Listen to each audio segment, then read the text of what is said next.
back now for the news in detail. China has opposed India's unilateral annexation of occupied Kashmir and has told New Delhi to avoid provocation. The message was delivered by Foreign Minister Wang Yi and Vice President Wang Qishan in separate meetings with India's Foreign Minister S. Jaishankar. The Indian Foreign Minister is on a 3-day visit to China to get Beijing support for its annexation of occupied Kashmir. The Chinese counterpart told Jaishankar India's steps can trigger regional tensions and urged the issue be resolved under UN resolutions. The Chinese leadership says it is concerned about the current situation and is closely following developments. Beijing also says it opposes any unilateral action that changes the status quo in the Kashmir region. After imposing a total communication blackout in occupied Kashmir, the Indian government will now silence voices on social media. New Delhi has asked microblogging website Twitter to ban over half a dozen accounts for sharing Kashmir news. The Indian government has locked the valley under a crushing curfew after illegally revoking its status as a disputed territory. The BJP government has already issued gagging orders for electronic and print media. Kashmiris abroad still cannot contact their families during Eid because of India's clampdown in the valley. The valley is under complete lockdown for a 9th day as occupying forces face strong protest after revocation of Article 370. Meanwhile, the international media has slammed India's crushing clampdown on occupied Kashmir during the religious festival of Eid al-Adha. Kashmiris spent the festive day in a state of house arrest as no celebrations were allowed. The New York Times described the situation in Kashmir as a living hell of fear. British newspaper The Guardian reported Eid in Kashmir was muted because India refused to allow any prayer congregation in the valley.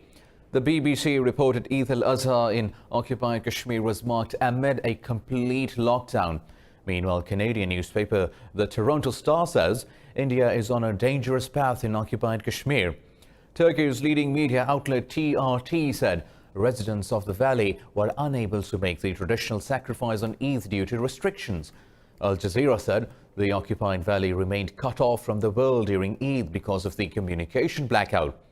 The Independent reported major mosques in Kashmir remain closed as India's security shutdown continues. Moving on, Iran says the United Kingdom might soon free its oil tanker Grace 1 after both sides exchanged documents regarding ship's release. The Iran Port Ministry says the tanker was captured on the false pretext of smuggling oil to Syria. Iran's Port Minister Jalil Eslami says Tehran hopes the release will happen soon after the paperwork is complete. Gibraltar says it is seeking to de-escalate rising tensions with Tehran since the detention of the Grace 1. It says the current detention order on the vessel expires on Saturday night. Earlier, Iran's Revolutionary Guard seized a British tanker, Sena Impero, 2 weeks after the capture of Grace 1, accusing it of marine violations. Meanwhile, Tehran is still holding that tanker. Now, Iraq has rejected any Israeli participation in the U.S. naval coalition protecting shipping in the Strait of Hormuz. The U.S. is rallying an international naval alliance to guard vessels in the Gulf after tensions with Iran escalated. Iraq's Foreign Minister Mohammed Ali al-Hakim says the Gulf states can secure the passage of ships together. He says Iraq will work to lower tensions in the region through talks because the presence of Western forces will increase conflict. Meanwhile, British warship HMS Kent set sail for the Gulf yesterday to join the U.S.-led tanker escort mission. Germany has refused to join the Pentagon's coalition, saying it will fuel tensions, while Japan has expressed reservations over the move. In an interview, Iran's Foreign Minister Javad Zarif called the U.S. coalition a threat to regional security. Over in Syria, government forces have taken control of 6 towns and several villages in northern Hama and south of Idlib province. The Syrian Observatory War Monitors say over 250 people have died in fighting since the ceasefire collapsed on Saturday. War monitors say the rebels have lost Al-Arba'in, Al-Zakat, Al-Sakhr, amongst other areas in Hama, Syria province. They say government forces have seized the hill of Sukhaik, an important vantage point in southern Idlib, as they move on Khan Shaykhun. Meanwhile, Russia says militants attacked 30 Syrian refugee camps in different regions of the war-ravaged country. The Russian Reconciliation Center for Syria chief Alexei Bagan says settlements in Aleppo, Latakia and Hama province were targeted. On the other side of the border, a 6-member U.S. team has arrived in Turkey to finalize a safe zone in war-ravaged northern Syria. Turkey's defense ministry says the team will set up a joint operations center that will begin its work soon. Both countries struck a deal to establish a safe zone to manage tensions between Turkey and U.S.-backed Kurdish forces on the Syrian border. Turkey's defense ministry says Ankara proposed a 30 square kilometers area as a safe zone. The ministry says the U.S. has agreed to a buffer zone on only 15 kilometers and negotiations are progressing. Meanwhile, Syria has rejected the safe zone, calling it a violation of its sovereignty. This is a dangerous precedent in international relations, that two countries agree on making maps and safe zones in a third country, because this is a violation of the sovereignty of the third country and an international law violation. Also, Washington and Ankara have been at odds over plans for northeastern Syria. Turkey says it will act militarily if the U.S. fails to agree to a solution to safeguard its border. Moving on, Abu Dhabi's Crown Prince Mohammed bin Zayed Al Nahyan has urged certain separatists to start talks with the Yemeni government to defuse the Aden crisis. This comes after rebels took control of Yemen's second city from President Abdul Rabbu Mansour Hadi's forces. Meeting Saudi King Shah Salman in Makkah, Al Nahyan said the UAE and Saudi Arabia stand together against forces threatening regional peace. It says Saudi Arabia is a key pillar to regional security and stability. Meanwhile, Southern Transitional Council leader Aidarus al-Zubaydi said he is committed to a ceasefire in the port city. Earlier, the coalition forces threatened to launch a full-blown military operation against rebels if they did not withdraw from the captured areas.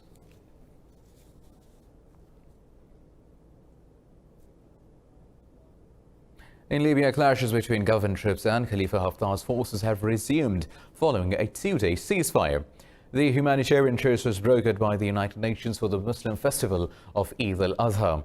An official said Haftar's forces carried out airstrikes against the internationally recognized government of Libya in the outskirts of Tripoli. It said government forces also bombed the area controlled by Haftar's loyalists. Moving on, humanitarian ship Ocean Viking has rescued another 105 migrants off the Libyan coast from an overcrowded rubber dinghy. This brings the total number of migrants rescued aboard the ship to 356. French charities SOS Mediterranean and MSF have rescued the migrants, mostly belonging to Sudan, including 29 minors. The recent rescue is the fourth in as many days. The rescue came at a time of tension between Italy and other European Union states. Italian government is continuously refusing to let migrants land on its shores unless its EU partners help take them in. Moving on, 8 migrants have been brought to Malta after being stuck at sea aboard of a charity ship Open Arms for 11 days. The armed forces of Malta say they evacuated the 8 people following a request for medical assistance. The migrants were transferred to the Army's P-21 vessel and disembarked at the Hay Wharf base in Malta.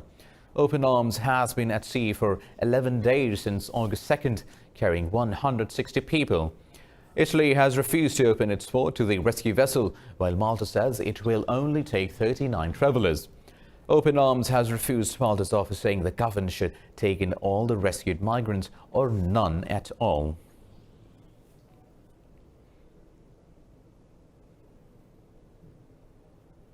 Meanwhile, in Argentina's primary polls, President Mauricio Macri has suffered a crushing defeat against his left-wing rival Alberto Fernandez.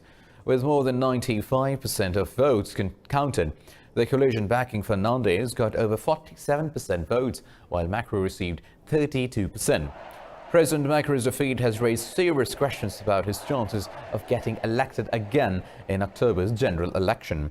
The result is being seen as a voters' rejection of the austerity measures introduced by Macri in a bid to stabilize the country's battered economy. Meanwhile, Argentina's currency peso lost 14% of its value against the dollar following Macri's defeat.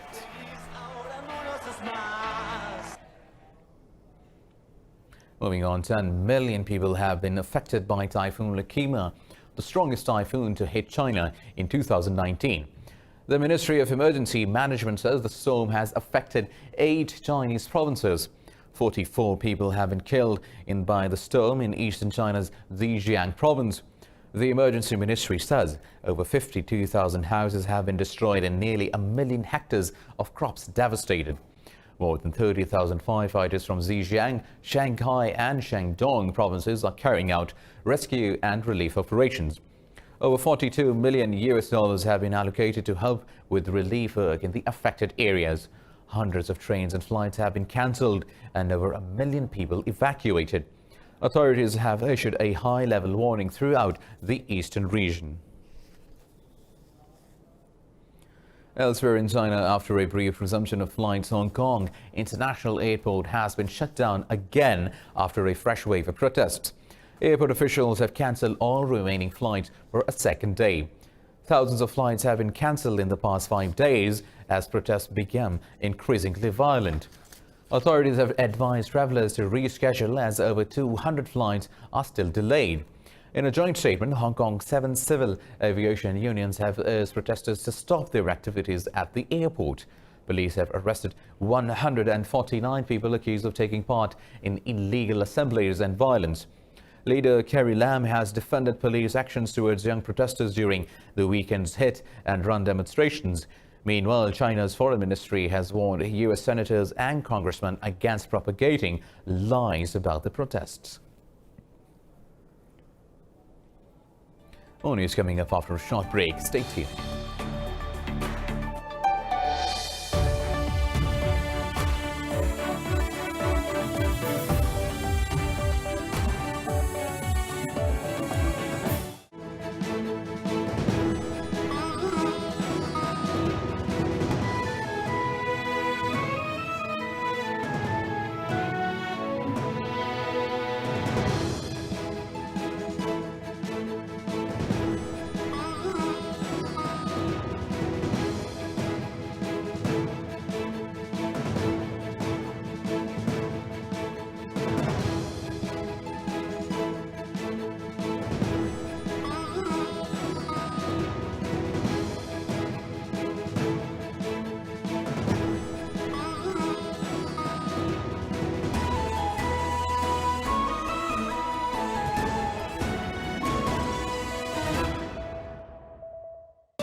Rebecca Bundan, Indus News, Mumbai.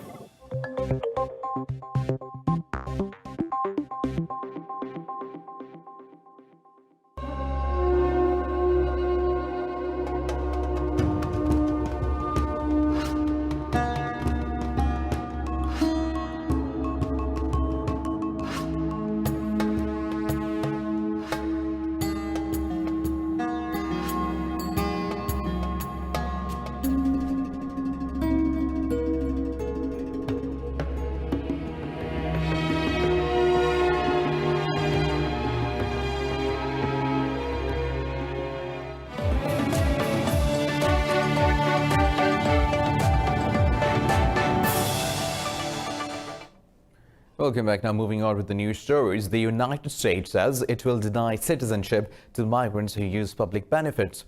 Action Director of U.S. Citizenship and Immigration Service, Ken Cuccinelli, says those already in the country will not be able to obtain green card. The Trump administration's decision aims to deny permanent residency to migrants who receive food stamps, medical and other public welfare. Our rule generally prevents aliens who are likely to become a public charge from coming to the United States or remaining here and getting a green card.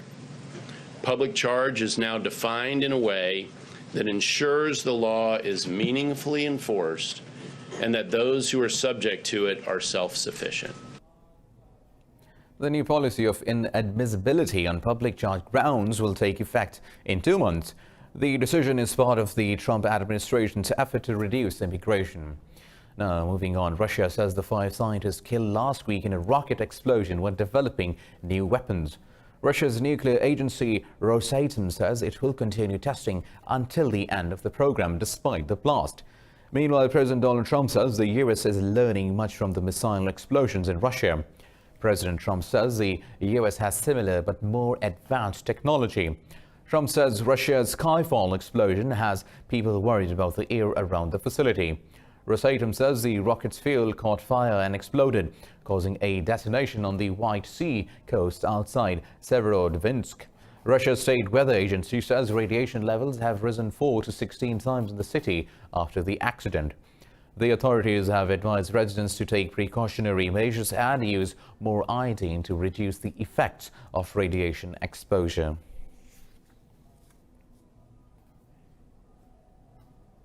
In Norway, a man accused of opening fire at a mosque near Oslo denies allegations that he was carrying out an act of terrorism and murdering his stepsister. Police are seeking to hold Philip Mantos in custody for 4 weeks on suspicion of murder and breach of anti-terrorism law. One person has wounded when the 21-year-old suspect opened fire as Muslims were preparing for Eid prayers at the Al-Noor Islamic Center. Initial investigations show the suspected appeared to hold far-right and anti-immigration views.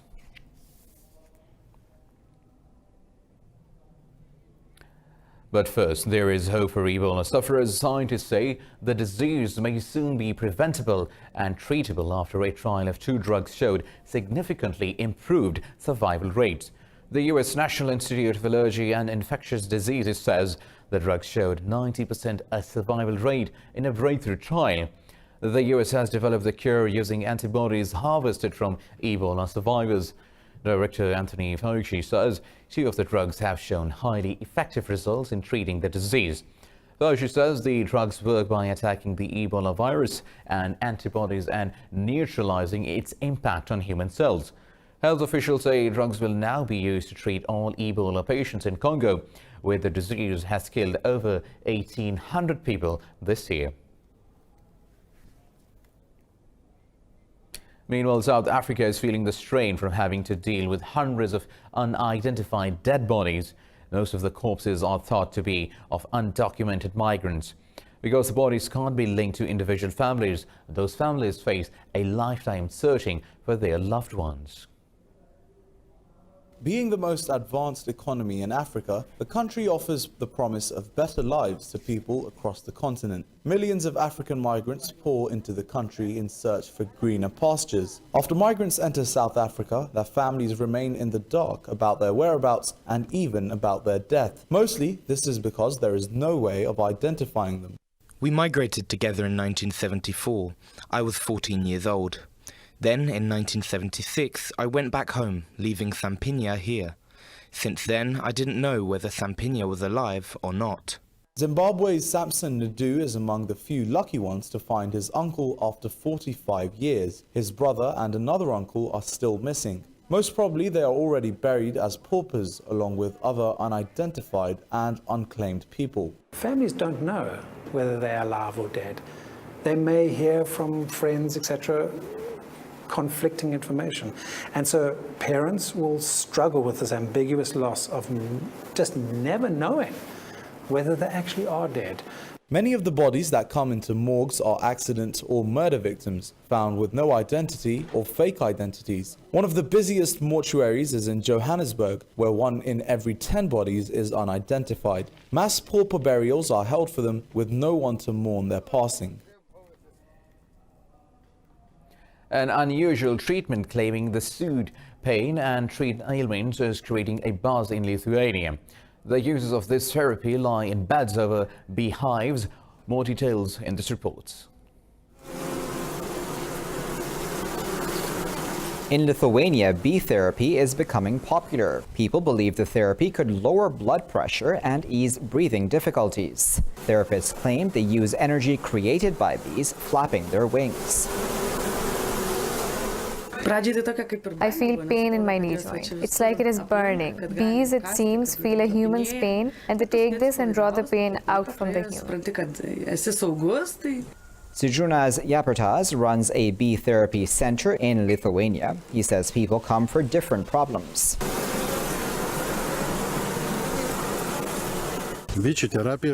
People resort to bee therapy for various problems: back pain, joint pains, to lower blood pressure, to recover from breathing difficulties, and so on. He says he converted to this remedy after using it to ease his own back pain. I got into bee therapy 7 years ago when I had some problems with my back. I was interested in bee therapy centers in Ukraine, and so I tried them out for myself. It helped to relieve my back pain, so I began to recommend it to others. This method uses bee-related products, including honey, propolis, and venom, for a myriad of different ailments. Muslims across the world are celebrating Eid al-Adha, and Syria is no different. Eid has given Syrians a respite from the sufferings of the 8-year civil war. More in this report. The civil war has claimed thousands of lives and forced many to migrate. But on this Eid, Syrians have put the terrors of war to one side. In the rebel-held province of Idlib, there is the chattering of children in a park. They are enjoying a seesaw, Ferris wheels and swings, ignoring the hostility in the area. Even though the war has destroyed the northwestern part of the country, there is still business activity in the area. I got the sacrifices, sheep here on Eid al-Adha, so I can sell them in the city of Idlib. Thankfully, people are buying, even though the prices have increased. According to reports, over 1,000 people have been killed in clashes between Russian-backed government forces and rebels since late April.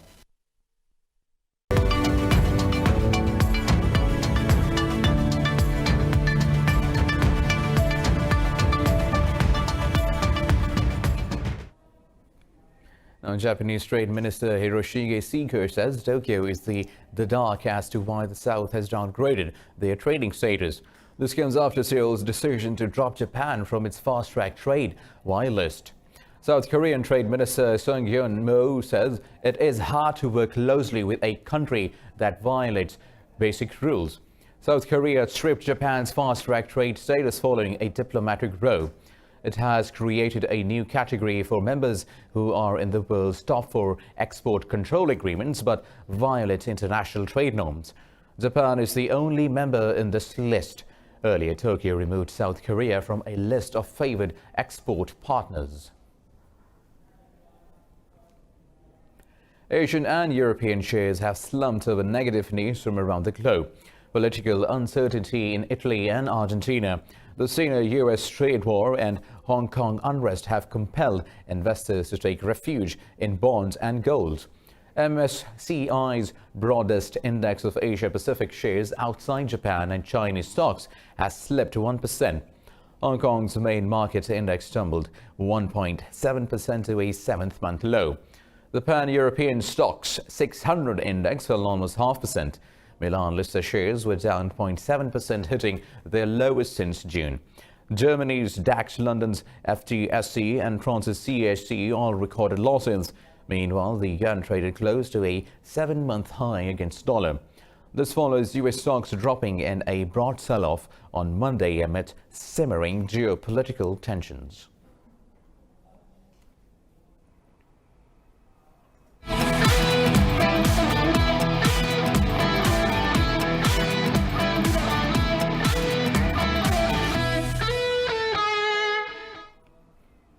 Now, the Netherlands' most capped player Wesley Sneijder has announced his retirement from international football. He played a record 134 matches in his 17-year-long career. Following the departure, Sneijder has signed a business deal with Eredivisie side Utrecht. The Dutchman started his career in Ajax's youth academy. He won the UEFA Champions League with the Italian club Inter Milan. The appearance record holder for the Netherlands has been without a club since his contract with alAdha expired last month.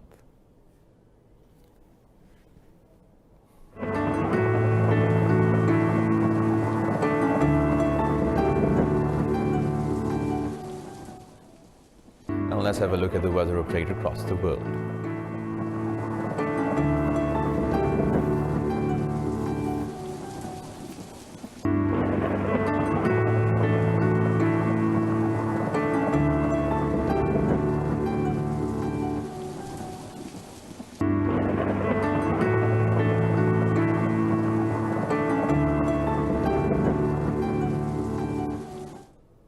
With the weather update, we come to the end of this bulletin. For more news and updates, keep watching Indus News.